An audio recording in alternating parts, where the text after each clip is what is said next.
Hey, what's up? Andrew Kramer here, and in this tutorial we're going to be taking a look at time remapping and speed changes in general inside of Adobe After Effects. Here's an example of a time remap.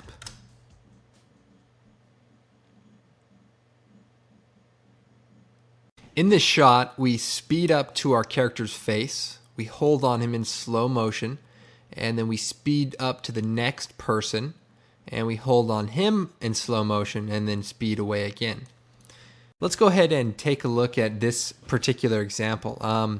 What I have here is some footage. As you can see, this is my wannabe 300 treatment that I was just playing with. But anyway, I'm going to take this footage, drag it into a composition, and basically what you see here is just a regular speed clip. Everyone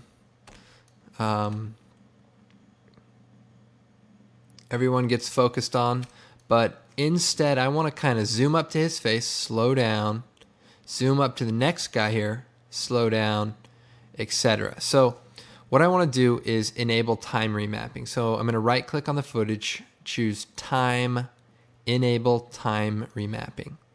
And what this does is creates a new effect parameter and sets a keyframe at frame 0 and a keyframe at the last frame. So what I want to do is go through to the points that are important. So right here when we get up to his face, I'm going to set a keyframe. Move forward to just before he's done being seen, set a keyframe. So at this range between these two keyframes, I want to slow it down in a minute. But for now, let's go up to the next shot. So about right here, set a keyframe. It's a little shorter, but we'll set another keyframe, so his close-up. And then the rest of it can just go on as fast as we want. So now, in between these two ranges, we want the speed to be slow. And in between everything else, we want it to be fast. Now, you have to be careful when you're moving these around, because if you move this a little bit, then you're going to screw up the timing between this whole section. So for now, we'll just take two at a time and drag it in. So now it goes really fast, comes up on him, goes real time, because we haven't separated these two keyframes, so it's going to play real time. Then we can speed up the gap here, speed up, and then back to real time here. And then if we take this last one and move it in close, it'll go really fast again. So to play back what I just did, something like this. So a little shaky, a little crazy. What we want to do is instead, between these two gaps where we focus on our character between here and here, we want to spread the gap out. So I'm going to kind of double it, and then for this one, probably even quadruple it so that it goes slow for a long time. So here's just what it looks like right now.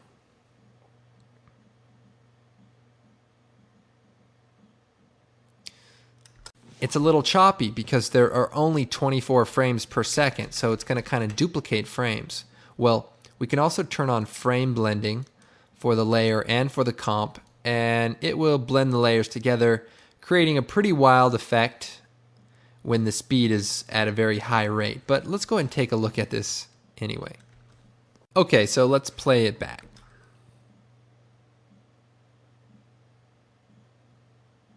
Okay, so it's a little crazy, kind of like a dream sequence because the frames are being blended together. Not a terrible way to do things, but might not be the best way to do it. Now, in After Effects 7, there's a new feature called Pixel Motion, and what it allows you to do is interpolate intermediate frames so that you get whole frames that are created from two whole real frames. Does that make sense?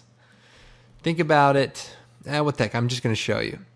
On the frame blending switch, it's got kind of a draft looking line. Well, if you click it again, that turns on pixel motion. So if you see the difference between nothing, that's the original frame being duplicated, frame blending, which is blending the frames together, and pixel motion.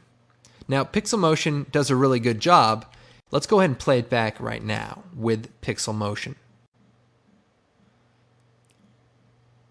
So using the pixel motion is the way I actually did it in the original example, where the clip slows down and speeds up. So it is very smooth, and each frame, if I go through here frame by frame, is a unique frame generated from, the whole frames from the original footage. Another way to move keyframes around, like I like the speed, but I need the clip to be a little bit longer.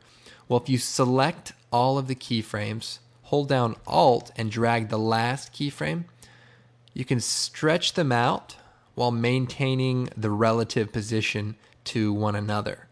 So as you can see, they kind of stretch out together. So that's kind of a cool thing if you're trying to slow things down or match time or what have you. So anyway, that's kind of time remapping. Now let's go take a look at another example.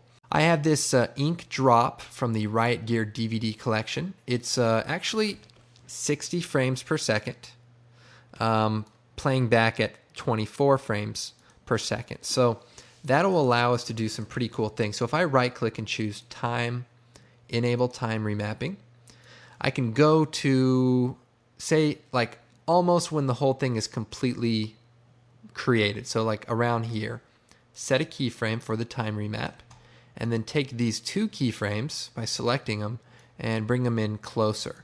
So now it'll go really fast and then slow down. And if we control click on this middle keyframe, it'll go really fast and gradually slow down. And if we stretch these two keyframes out, it'll now even slow down more than the original clip. So let's go ahead and preview that. Okay, so pretty cool. We can also go into the graph editor and make this gradual. So if you select it and just kind of play around with this curve, this is the speed.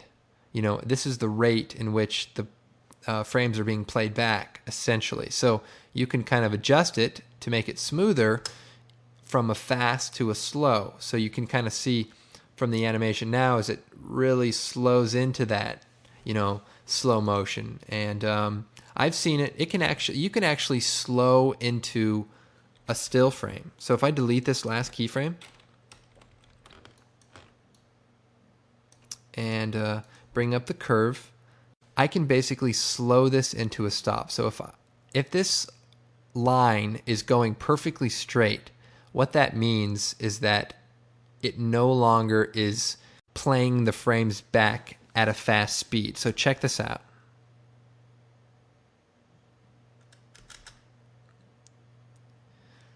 Very cool effect. At the end of the movie Cinderella Man, they go from the live action movie and it slows to a still frame of a newspaper clipping, which is a very cool effect. Now, if I turn on frame blending, I should really get a nice slow to stop animation. So if I play this back, you should see it kind of really slow to a nice stop. And then you could, do your newspaper clipping after it. You can also slow this animation down by dragging it out. And that's time remapping. Now, let's go and take this same ink drop, shut off time remapping, and let's examine some other ways you can perform speed changes. I can right-click, choose time stretch. I can time reverse the layer so it plays backwards, and I can also make a freeze frame. If I time stretch the layer, I can stretch it for a factor of 200%, meaning 200% the length of the original file. So if it's 10 seconds, 200% makes it 20 seconds. You can also give it a specific duration of frames, and the speed will automatically be calculated in percentage. You can change what gets held, the layer in point, the current frame, so where your current time indicator is, or the layer out point. If I set it to 10%, this whole clip will play back relatively fast compared to the original. So that's a really good way to work with it.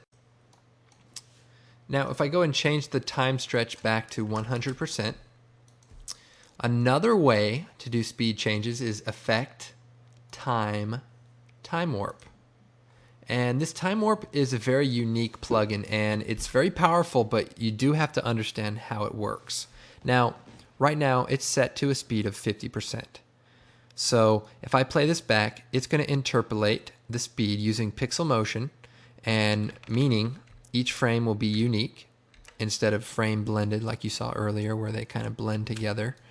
Only problem is on this clip, we can only see half of the video because its speed is at 50%. Now, if we set it to 100%, we'll see the end of the video at the end of this clip.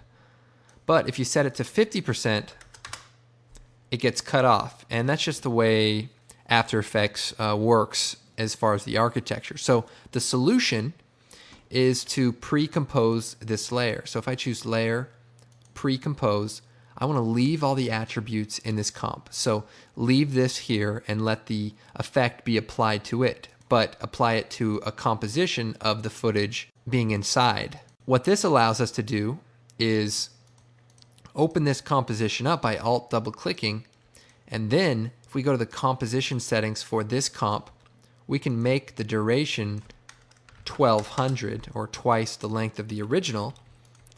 And although it's just going to be blank after the clip, this allows us a placeholder for the ink to be extended beyond the point when it gets cut off from the time warp.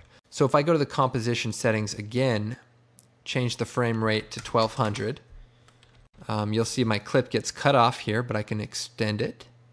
Now if I disable the time warp effect and go past a certain point, it cuts off and all I see is blank frames. But if my time warp effect is on at 50%, I now have the room to stretch out beyond what I was doing before. So if you change your speed to 25%, you'd want your pre-comp settings to be 4 times the length of the original clip. So instead of 1200, you maybe want it 2400 frames. And then when I go back in here, also change my composition settings to 2400 frames, or seconds. You can calculate it that way. And that way, there's room for it to stretch out. Play around with the settings in here. When you're working, you may want to use frame mix, which is a fancy word for frame blending. And that will be, that'll get you faster previews while you're working, and then pixel motion for your final render. This is a really great way to also do the speed start to stop. So if I set a keyframe at speed for 100% at this point, move forward, say right here, I don't know, just move forward a little bit and change the speed to 0%. Then if I play this back,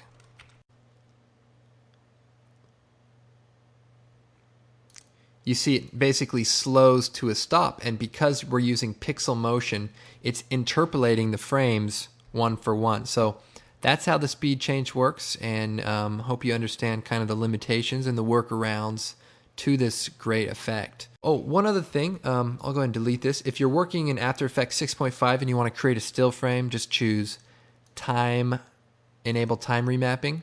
Set a keyframe for the point in time where you want it to freeze, and then just delete the front and end keyframes, and then you have a still frame.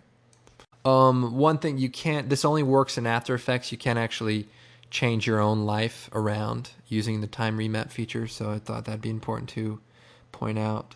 Okay, well, I hope you enjoyed this tutorial. My time is up. Get it? my time. Anyway. Of course, you can find me in the Creative Cow After Effects forum, or come visit my website, videocopilot.net, and thanks for watching.